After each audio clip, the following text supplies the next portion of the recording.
Friends, అందరూ ఎట్లున్నారు? బాగున్నారా? సో ఇవాళ ఏం స్పెషల్ చేశారో నాకు కామెంట్ చేయండి. అండ్ ఈరోజు టైం ఇంకా 1 కూడా అవ్వలేదు. నాకైతే ఆకలి వేస్తుంది. సో అందుకే ముందు అన్నం తినేస్తాను. ఇవాళ ఏం స్పెషల్ చేయలేదు. యాక్చువల్లీ ఈరోజు మ్యారేజ్ ఉంది, పెళ్ళికి వెళ్దామన్నారు మా వారు. అందుకని చెప్పేసి నేను అసలు ఏం చేయలేదు. ఇదిగో మధ్య మధ్యలో ఇట్లా కదిలిస్తారు పిల్లలు. వీళ్ళుంటే ఇదే ప్రాబ్లం. పెళ్ళి వెళ్దాము అని అన్నారు. యాక్చువల్లీ పెళ్ళి ఎప్పుడో మా ఆయనకే తెలియదు.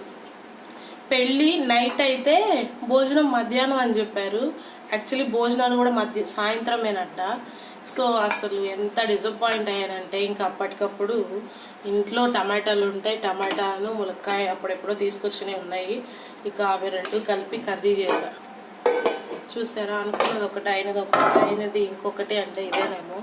అసలు భలే ఆకలేస్తుంది. యాక్చువల్లీ మధ్యాహ్నం బిర్యానీ తిందామని చెప్పేసి మార్నింగ్ టిఫిన్ కూడా చేయలేదు. అందుకే బాగా ఆకలేస్తుంది. ఇక నా వల్ల కాదు, అందుకే తినేస్తున్నా. రండి తిందాం ఫ్రెండ్స్. కొత్త నైటీలు ఫ్రెండ్స్, బాగున్నాయా? బాగుంటే కామెంట్ చేయండి. నాకైతే మస్తు ఆకలిస్తుంది.